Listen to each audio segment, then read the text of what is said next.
여러분 우리가 민수기를 보고 있는데 민수기가 무슨 뜻인 줄 아세요? 민수기, 제가 아는 누나 이름이 민수기인데 웃으라고 하신 양인데 이제 웃으시는 분들이 좀 있는 것 같아요. 민수기, 성경에 나오는 민수기는 여자 이름이 아니고 한자로 보면 백성민자에 셀 숫자를 써서 백성의 숫자를 센다, 그런 뜻입니다. 백성의 뭘 센다고요? 숫자를 센다. 그래서 영어 성경에 보면 민수기를 어떻게 표기해 놨나요? 어떻게 번역했죠? numbers. 그러니까 숫자를 센다는 거예요. 숫자. 이 수에 관심이 있는 겁니다. 그럼 왜 민수기를 숫자와 연관시키고 있을까? 그것은 모세가 하나님의 명령으로 광야에서 출애굽한 이스라엘 백성들의 수를 실제로 세었어요. 인구조사를 했다 이 말이에요. 이 숫자를 하나하나 세었습니다. 자, 그럼 왜 수를 세웠을까? 왜 숫자를 세웠을까요? 여러분, 고대에는 이 백성의 수를 센다는 의미는 뭘 하기 위해서 백성의 수를 셀까요? 두 가지입니다. 하나는 전쟁을 하기 위해서, 두 번째로는 세금을 거두기 위해서. 그런데 민수기에는 이게 앞에 전자의 의미가 더 강해요. 전쟁을 수행하기 위해서 숫자를 세는 겁니다. 자, 2절, 3절에 보면 그런 내용이 나와 있습니다. 한번 띄워보실까요? 2절, 3절, 민수기 1장 2절, 3절입니다. 시작. 너는 이스라엘 자손의 모든 회중 각 남자의 수를 그들의 종족과 조상의 가문에 따라 그 명수대로 계수할지니. 3절입니다. 이스라엘 중 몇 세 이상으로? 20세 이상으로. 그 다음 중요해요. 그 다음 시작. 싸움에 나갈 만한 모든 자를 너와 아론은 그 진영별로 계수할. 싸움에 나갈 모든 자는 뭐 하는 사람입니까? 전쟁을 수행할 만한 사람입니다. 20세 이상으로 전쟁을 수행할 사람. 그러니까 앞으로 있을 전쟁을 위해서 백성의 수를 계수하라, 이렇게 명령하신 겁니다. 여러분, 전쟁을 수행하기 위해서 수를 세는 집단이 있어요. 뭘까요? 전쟁을 수행하기 위해서 수를 세는 집단이 있어요. 잘 몰라요? 군대죠, 군대. 그렇습니다. 군대에 가면, 갔다 오신 분은 다 알겠지만 아침 저녁으로 수를 셉니다. 아침에 일어나면 가장 먼저 한 일이 뭐예요? 저모가 수를 세는 거예요. 하나, 둘, 셋. 한 사람 빠지면 큰일 납니다. 저녁에 잤는데 아침에 일어나가 수를 세는데 한 사람이 모자란다. 그럼 그 사람 뭐예요? 탈영했다는 거예요. 큰일 납니다. 온 군대에 비상에 걸리고 난리 나는 거예요. 또 저녁에 훈련을 다 마치고 나면 저녁에 뭘 하죠? 자기 전에, 잘 몰라요. 점호합니다. 수를 센단 말이에요. 수를. 그러니까 군대는요, 숫자에 매우 민감합니다. 작업이 몇 명 나갔는가 이걸 다 기록하고요. 오늘 휴가 몇 명 나갔는가 이름 다 기록하고, 몇 명이 오늘 그 훈련에 참여했는가, 뭐 식사는 몇 명이 했는가, 이걸 다 기록하게 돼. 다 기록하게 돼 있어요. 숫자에 민감한 데가 군대예요. 자, 그런데 군대가 전쟁을 수행하기 위해서 오늘 본문같이 수를 세는데, 수만 세면, 숫자만 되면 바로 전쟁을 할 수 있어요, 없어요? 여러분, 군대가 전쟁을 하기 위해서는 군대의 숫자도 있어야 되지만 뭘 해야 될까요? 전쟁을 하기 위해서는? 그렇죠. 오늘 마음에 들었어요. 훈련을 해야 됩니다. 훈련을 해야 전쟁을 수행할 수 있는 거예요. 훈련하지 않는 군대는 필패입니다. 아무리 군대 수가 많아도 훈련을 하지 않으면 그 군대는 오합지졸이고 오히려 데리고 나가면 그게 더 힘들어요. 힘들단 말이에요. 그래서 민수기는 이 군대의 수를 센다는 것은 전쟁을, 앞으로 있을 정복 전쟁을 위함이고, 이 정복 전쟁을 위해서 광야 40년 동안 훈련을 할 것이라는 것을 보여주는 책이에요. 광야 40년 동안 뭘 한다고요? 훈련을 한다. 그러니까 이 훈련이 민수기의 주제예요. 실패한 훈련도 있어요. 백성들이 원망하고 그래가지고 징계를 당하는 그런 훈련도 있습니다. 하지만 민수기에 나오는 훈련의 목적은 40년 후에 있을 정복 전쟁을 위해서 이 광야에서 철저하게 하나님의 군대로 훈련되어야 된다는 거예요. 이 광야에서. 그런 의미에서 우리 신앙생활하는 지금 우리와 똑같아요.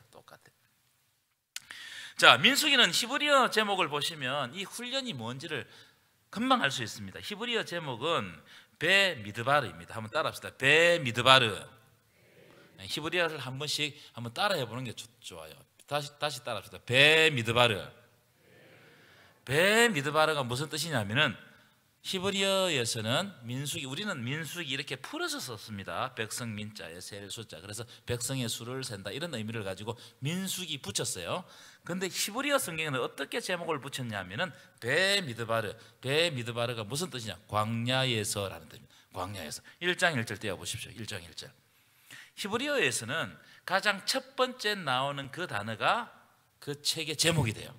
그래서 이스라엘 자손이 애굽 땅에서 나온 둘째 해 둘째 달 첫째 날에 여호와께서 시내 광야에서, 히브리어 성경에는 광야에서가 먼저 딱 본문에 등장하는 거예요.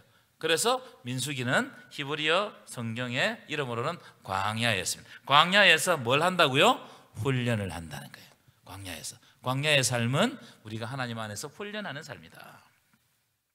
그래서 민수기는 책을 시작할 때 보시면 백성의 수를 세고 시작해요. 1장부터 쭉 보시면 백성의 수를 세는 장면이 쫙 나옵니다. 또 훈련을 다 마치고 38년 후에 훈련을 다 마치고 난 다음에 모압 광야에서 다시 수를 세요. 그래서 그 안에 샌드위치가 되어 있는 것이 민수기의 훈련 내용입니다. 하나님께서 모세에게 명령하셔서 오늘 본문에 나오는데 출애굽한 지 2년 만에 백성의 수를 세웠는데 20세 이상 전쟁에 나갈 만한 사람들의 남자 숫자를 세웠는데 얼마 정도 되겠어요? 60만 3,550명. 여러분 이걸 외울 필요가 없습니다. 성경에 기록되어 있기 때문에 이런 걸 외울 필요는 없어요. 60만 3,550명이에요. 그래서 여기에 빠진 숫자는 어린아이, 여자, 노인들은 빠졌어요. 그래서 뭐 대략 한 200만이 되지 않겠나 그렇게 추정하는 겁니다. 그런데 훈련을 다 마치고 난 다음에 숫자가 몇 명이었을까? 40년 동안 모압 평지에서 다시 수를 세었는데 숫자가 늘었을까요? 줄었을까요? 달란트를 주면 바로 대답을 할 텐데 늘었을까요? 줄었을까요? 아까 처음에 숫자를 세서 60만 3,550명이었거든요. 딱 이제 훈련을 마치고 숫자를 세보니까 60만 1,730명이에요. 그럼 숫자가 늘었어요? 줄었어요? 조금 줄었죠. 그런데 여기는 비밀이 숨겨져 있어요. 광야에서는 1세대가 다 죽었거든요. 1세대가 다 죽었어요. 그 1세대가 다 죽은 그걸 감안하면 오히려 숫자는 늘었다고 볼 수 있어요. 훈련을 하나님께서 시켰지만 그 훈련 때문에 이스라엘 백성들이 연약해지지 않았다는 거예요. 아멘이십니까? 여러분 훈련을 하면 연약해질까요? 강해질까요? 당연하죠. 그 이야기를 민수기가 하고 있는 거예요. 그래서 저는 오늘 말씀을 통해서 세 가지 의미를 가지고 여러분들과 말씀을 나누고자 합니다. 첫 번째, 한번 따라합시다. 훈련되지 않으면 쓰임을 받을 수 없습니다. 옆 사람에게 한번 말씀해 주세요. 훈련되지 않으면 쓰임을 받을 수가 없습니다. 여러분 하나님이 왜 이스라엘 백성들을 광야에서 훈련시켰느냐? 하나님의 백성 만들기 위해서 훈련시키는 거예요. 하나님이 이 백성들이 하나님의 백성이 될 것 같지 않으면 훈련시킬 필요가 없어요. 하나님의 백성 만들기 위해서, 하나님께서 주시는 사명 감당하기 위해서 이 사람들 훈련시키는 겁니다. 그런데 훈련은 쉬워요? 어려워요? 쉽지 않아요. 요즘 현대 그리스도인들이 훈련받기를 싫어합니다. 훈련은 받기 싫은데 복음 받고 싶어요. 어려움은 없는데 잘 살고 싶어 합니다. 이게 요즘 그리스도인들의 욕심이에요. 이 현상은 언제부터인지 모르겠지만 우리 다음 세대 아이들뿐만 아니라 오히려 장년들이 더한 것 같아요. 훈련을 안 받는다는 거예요. 왜 안 받느냐? 바쁘다는 겁니다. 우리가 너무 삶이 편해졌습니다. 예전보다 더 편해졌어요. 더 편해졌는데 이 세상이 너무 빨리 바뀌니까 바쁜 거예요. 바쁘니까 뭘 가장 먼저 포기하느냐면 훈련받는 것을 포기해버려요. 그리스도인들이. 여러분 훈련을 왜 받는다고 그랬죠? 궁극적인 목적은 이기기 위해서 받는 거예요. 그렇죠? 지면 안 되잖아요. 훈련을 잘 받으면 생존할 수 있는 거예요. 학생들이 왜 공부를 하는 겁니까? 시험이 있기 때문에 그 시험 때문에 공부하는 거예요. 뭔가가 있기 때문에 공부하는 겁니다. 실전이 있단 말이에요. 만약 학생들이 시험 공부를 하지 않으면 시험 결과를 장담할 수가 없단 말이에요. 우리 인생에도 시험이 옵니다. 시험이 와요. 시험 없는 인생 없습니다. 고난 없는 인생 없습니다. 예수를 믿어도 시험이 있습니까? 없습니까? 이걸 인정해야 돼. 예수 믿으면 다 행복하고 모든 것이 술술 잘 풀린다. 여러분, 그럼 무속이에요. 무속. 무당들이나 하는 소리다 이 말이에요. 예수를 믿어도 시험이 와요. 그런데 훈련된 사람은 시험이 와도 넘어갑니다. 아멘이십니까? 그런데 훈련되지 않으면 시험이 오면 넘어집니다. 요즘 그리스도인들이 많이 시험 들고 넘어지는 이유가 여기 있어요. 작은 시험에도 흔들리고 넘어지는 거예요. 작은 말 한마디에 흔들리고 넘어지는 거예요. 왜요? 하나님의 말씀으로 훈련을 안 받으니까 그래요. 훈련만 안 받으면 뭐가 자꾸 들리냐? 인간적인 말이 들려요. 사람의 말이 들린단 말이에요. 그 말이 나를 주장해버립니다. 그 말이 나를 주장해버리면 인간의 몇 마디 말 때문에 내가 교회 오고 안 오고 신앙생활을 하고 안 하고 내가 헌신을 하고 안 하고 돼버려요. 이게 바르냐는 거예요. 훈련을 받으면 무엇으로 훈련받냐 하면은 하나님의 말씀으로 훈련받기 때문에 하나님의 말씀이 흔들리지 않냐면 그 말씀 붙들고 있는 우리는 흔들리겠어요? 안 흔들리겠어요? 그 이야기입니다. 이 광야에서 훈련은 무조건 말씀입니다. 하나님의 말씀, 약속 믿고 가는 거예요. 약속 믿고. 이 훈련을 통과해야 하나님의 약속, 말씀 믿고 가는 이 훈련을 통과해 어떤 어려움이 있어도 물이 없거나 뭐 여러 가지 뭐 강야 생활하는데 고통스럽거나 뭐 여러 가지 부족함이 있어도 내가 하나님의 약속 믿고 붙들고 가겠다는 그 믿음을 끝까지 가져갈 때 이 훈련되고, 그래야 가나안 땅에 들어가서 온갖 우상이 있는 그곳에서도 살아남을 수가 있다 이 말이에요.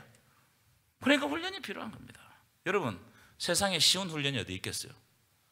세상에 쉬운 훈련이 있어요, 없어요? 훈련은 유쾌하지 않습니다. 훈련은. 여러분, 피교육자의 공통점이 뭔지 아세요? 세 가지 공통점이 있습니다. 피교육자예요. 어떤 교육을 받더라도 피교육자는 잠이 오고 배가 고프고 고단해요. 이 세 가지가 똑같이 옵니다. 제가 교육받을 때, 여러분 지금도 잠 오시는 분들 있죠, 그죠? 당연한 겁니다. 교육받을 때는 왜 그렇게 잠이 오는지 모르겠어요. 박사과정을 하는데도 다 졸아. 주일 다 사역하고 월요일 와가지고 막 하니까 피곤하죠. 교수 말이 안 들립니다. 전 하루 종일 졸다 갈 때도 있었어요. 왜 그리 피곤한지. 둘째는 피교육자는 항상 배가 고파요. 점심시간밖에 안 기다리죠. 그래요, 안 그래요? 이 배가 고프다 이 말은 부족함이 많다, 결핍이 있단 말이에요. 그래서 피교육자는 교육받기 싫어합니다. 교수는, 저도 그래요. 목사가 돼 가르치는 사람은 한 가지라도 더 가르치려고 노력하고, 학생들은 조금이라도 안 배우려고 빨리 마쳤으면. 가장 명강의와 가장 명설교가 뭔지 아세요? 짧게 하라고요? 짧은 거예요, 짧은 거. 뭐 하다가 막 교수가 갑자기 막 교수 회의가 생겼다고 아이고 다음 시간 하고 막 은혜를 받은 것 같아. 와, 오늘 막 하나님께서 저를 살려주셨다 그러고 막. 이 피교육자는 그렇습니다. 또 피교육자는 고단해요. 재미가 없어요. 근데 여러분, 신앙의 훈련은 하지 않으면 무너진단 말이에요. 신앙이. 이게 문제예요. 여러분, 우리가 신앙의 훈련을 왜 받아야 되느냐 하면은, 우리가 그냥 노멀하게 쭉 가잖아요. 어느 순간 큰 벽, 큰 시험을 당할 때 그때 다 무너집니다. 다 무너지는 거예요. 한국 교회가 왜 이렇게 흔들리는 거예요? 신앙 훈련에, 말씀 훈련에 소홀히 하기 때문입니다. 말씀 붙잡는 훈련을 안 하기 때문이에요. 여러분, 훈련은 시간과 강도에 비례합니다. 시간과 많은 시간을 훈련 받으면 좋은 군인이 돼요. 엄청난 강도의 고된 훈련을 받으면 강한 군인이 됩니다. 그렇죠? 제가 기독교 교육학과 출신인데 예전부터 이게 숙제였습니다. 우리 아이들이 1시간 예배 드리는 것이 너무 힘들어요. 이 교육 받는 게 너무 힘들어요. 세상에서 교육은 하루에 6시간 받으면, 옛날엔 지금 5일 한다 생각합니다. 그러면 아이들 30시간 교육 받고도 이게 모자란다 이거 학원을 교육시키고 뭐 여러 가지 또 뭐 개인 레슨을 시키고 그래요. 근데 교회에서는 1시간 교육하는데도 이게 안 된단 말이에요. 힘들단 말이에요. 얼마 전에 제가 중고등부 수련회를 따라갔습니다. 그 목사님이 설교를 1시간 20분 정도 하더라고요. 제가 금요일날 갔다가 40분 설교를 듣고 나왔는데 우리 아들이 설교를 듣다가 죽을 뻔했답니다. 설교가 너무 길어가지고. 왜 그럴까요? 훈련이 안 돼 있으니까 그게 지겨운 거예요. 이게 말씀이 1시간 20분 동안 생짜배기를 잡아놓고 훈련을 했으니까 얼마나 힘들었겠습니까? 근데 제가 그 교회 가서 딱 보니까 그 교회 분들은 훈련이 돼가지고 아주 초롱초롱하게 말씀을 듣는 거예요. 말씀을 계속 듣는 겁니다. 하나님의 말씀도 훈련 안 되면 안 들려요. 훈련이 돼야 됩니다. 훈련은 반복입니다. 반복. 유대인들은 매일 말씀을 외우게 합니다. 매일 외우는 말씀이 있어요. 회당에서 내어줍니다. 그리고 금요일 저녁이 되면 가족들이 함께 식사를 하는데 이걸 안식일 식사라고 그래요. 굉장히 중요한 겁니다. 유대인들에게는. 이 안식일 식사 때는 그 주에 외워야 될 말씀을 할아버지부터 아이들까지 다 말씀을 외우고 식사를 시작해요. 그러니까 그들의 삶의 중심이 어디를 향해 있느냐 하면은 회당과 가정이에요. 학교가 아니에요. 회당과 가정입니다. 회당에서 준 것을 아버지부터 아들에 이르기까지 다 거기서 다 외우니까 묵상이라는 게 무슨 말? 엎조린단 말이고 엎조린단 말이거든. 그러니까 온 가족이 말씀을 엎조리는 거예요. 막 엎조리니까 365일 다 말씀 훈련이 되는 거예요. 그러니까 그들의 삶에 힘이 있는 거예요. 힘이. 가족 중심으로 모이게 되고 성경에서 지혜를 얻게 되고 유대인의 힘이 여기서 나오는 거예요. 놀랍지 않습니까, 여러분? 여러분 훈련이 안 되면 능력이 없습니다. 훈련이 안 되면 무슨 능력이 있겠어요? 뭘 맡기겠어요? 영적 체력이 없다 이 말이에요. 영적 체력이 없는데 섬기려고 하니까 시험이 든단 말이에요. 영적 체력이 있어야 뭐든지 감당할 수 있습니다. 내가 교회를 하다가 주님의 일을 하다가 내가 시험에 들었다. 그럼 영적 체력이 없는 거예요. 뭘 길러야 되느냐? 하나님의 말씀으로 영적 체력을 길러야 돼요. 그래야 섬길 때 아름다운 열매가 맺는 거예요. 아멘이십니까? 이걸 꼭 기억하셔야 돼요. 훈련이 돼야 된다. 훈련. 아주 중요한 겁니다. 저도 요즘에 우리 제 같이 잘 지내던 동생이 의성에 담임 목사로 왔거든요. 한 번씩 전화합니다. 형님, 눈 뜨고 일어나면 설교, 숨 쉬고 일어나면 설교, 설교 때문에 죽겠습니다. 저도 그랬습니다. 아니 무슨 담임 목사가 왔는데 설교를 하는데 그게 막 제가 지금은 한 저녁 8시 반이나 9시 되면 집에 가요. 토요일날. 그런데 제가 처음 담임 왔을 때는 새벽 3시에 집에 갔어요.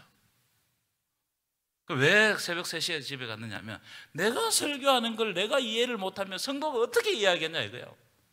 그걸 원고를 고치고 따듬고 고치고 따듬다가 새벽 3시에 가는 거예요. 지금 이게 훈련이 되니까 시간이 점점 줄어들더라고요. 훈련이 중요합니다. 옆 사람에게 인사합시다. 훈련 받읍시다. 여러분 훈련 받는 것을 즐거워해야 돼요. 아멘이십니까? 두 번째, 그러면 민수기는 뭘 훈련시키느냐?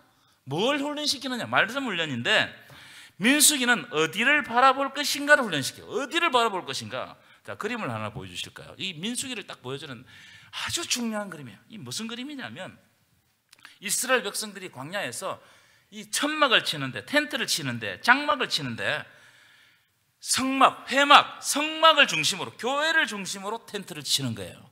그래서 장막 문이 성막을 향하도록 했어요. 장막 문을 열고 딱 나가면 성막이 바로 보이는 거예요. 이게 무슨 말입니까? 하나님이 그들의 삶의 중심이라는 것을 딱 보여주는 거예요. 이 훈련을 40년 동안 한단 말이에요. 다른 그림 한번 보여주실까요? 똑같은 그림인데 저렇게 성막을 중심으로, 그 성막을 안을 중심으로 이 모든 일상이 이루어지는 겁니다.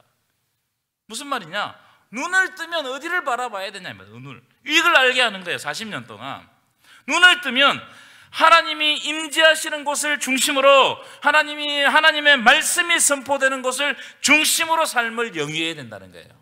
이걸 보여주시는 거예요. 이 훈련을 40년간 여러분 40년간 이걸 텐트를 걷었다 쳤다 계속 어디 가면 여기를 중심으로 이걸 가장 중요하게 여기는 거예요. 왜 그렇게 하겠습니까? 영적 의미가 있는 겁니다. 영적 의미가 있는 거예요. 어디를 보고 살아야 되냐? 여러분들은 어디 보고 사십니까? 하나님의 말씀이 나오는 공동체를 보고 사십니까? 아니면 저 가다 공동체를 하는 옆다리 있는 거예요? 굉장히 중요한 겁니다. 또 있어요. 만나는 어디에서 내렸어요? 만나가 이제 그림을 내려준. 만나는 어디에서 내렸어요? 하늘에서 내렸어요. 불기둥과 구름기둥은 어디에 있었어요? 그렇죠. 이스라엘 백성들의 머리 위에 있었어요. 이게 무슨 말이에요? 40년 동안 광야에서는 위를 바라보는 연습을 했다는, 위를 바라보는 연습. 위에서 오는 은혜가 없으면 살 수 없다, 이걸 보여주는 곳이 광야였어요. 불기둥과 구름기둥 움직임, 하나님의 명령이 없으면 내 자신도 내 마음대로 움직일 수 없다, 이걸 보여주는 것이 바로 광야 40년의 훈련이다, 이 말이에요. 너무나 중요한 겁니다, 이게. 여러분, 일주일에 몇 번 정도 기도하십니까? 일주일에 몇 번 정도 기도하세요? 제가 원래 작년인데요, 계획을 잡으면서 기도의 자리를 물려주자들 우리 실천 상황으로 삼았어요. 맨날 기도 강조해도 그때만 아멘하고 치워버립니다. 훈련이 안 돼요. 여러분, 이 교회에 기도의 자리를 채워야 됩니다. 아멘이십니까?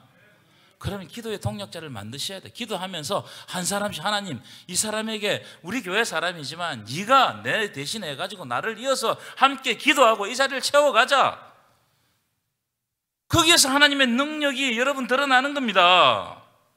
여러분, 하나님 나라의 역사는 기도할 때 나타납니다. 하나님은 우리의 기도를 사용하신다는 거예요. 우리에게 그래서 기도 제목을 주시는 거예요. 지금도 우리가 기도 제목을 가지고 왔잖아요. 왜? 그 기도 제목을 가지고 하나님을 만나라는 거예요. 우리에게 때때로 결핍을 주십니다. 우리에게 때때로 여러 가지 근심의 제목들을 주십니다. 왜냐하면 그 제목을 가지고 하나님을 만나라는 거예요. 믿으십니까? 기도의 자리가 중요하다. 그래서 제가 금요 기도회 때만 계속 강조할 겁니다. 기도의 자리를 함께 채웁시다. 한 사람 한 사람, 우리 교회 사람들을 전도해서 이 자리에 채워서 뜨겁게 기도하는 교회, 하나님의 능력이 드러나는 교회, 성령의 능력이 드러나는 교회 되기를 축원합니다. 일주일에 1시간 예배 드리는 것은 너무 부담스러워합니다. 너무 부담스럽죠.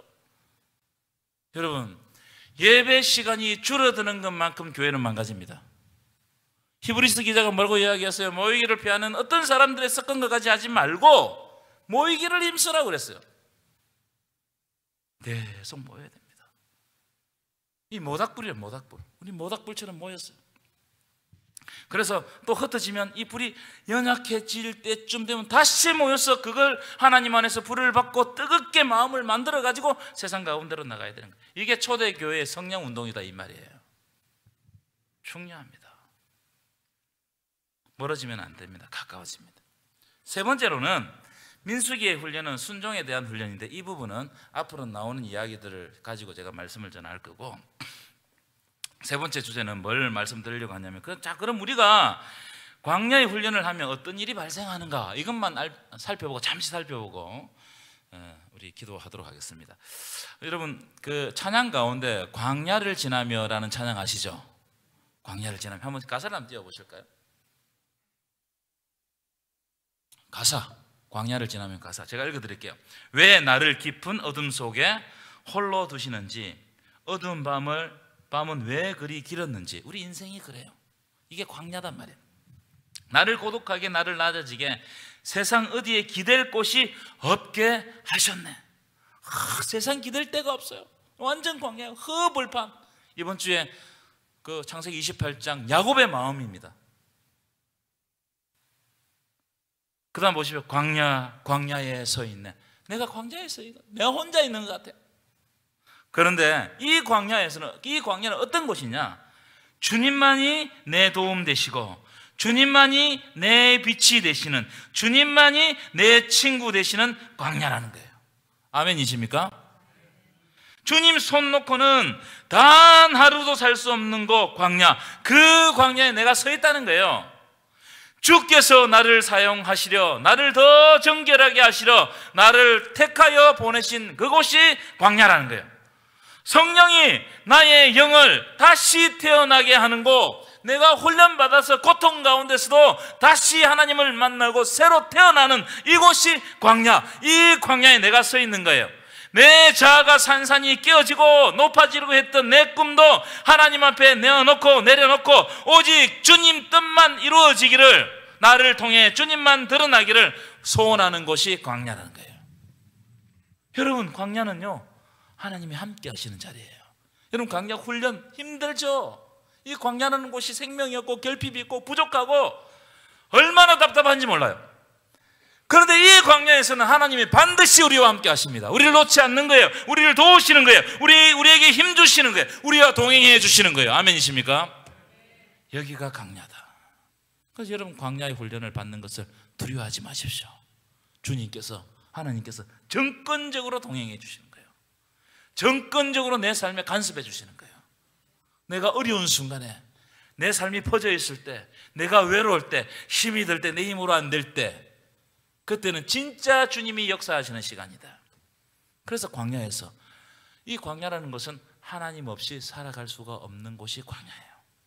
40년 동안 옷이 헤어지지 않냐고, 내 신발이 부르트지 않냐고, 또 어떻게 했다고요? 날마다 하늘에서 만나를 내려서 그때마다 일용할 양식으로 채워주시고 강한 군대로 만들어서 이 백성이 진짜 하나님의 백성임을 이스라엘 백성들을 통해서 딱 드러내는 거예요. 여기가 광야예요. 광야가 없으면 하나님의 백성이 될 수가 없어요. 혹시 여러분 가운데 광야의 길을 가시는 분이 있습니까? 모든 사람들이 다 광야의 길을 갈 것입니다. 하나님이 여러분과 함께 하시고 간섭해 주실 줄 믿습니다. 이 광야의 길에서 승리하는 저와 여러분 되시기를 간절히 축원합니다.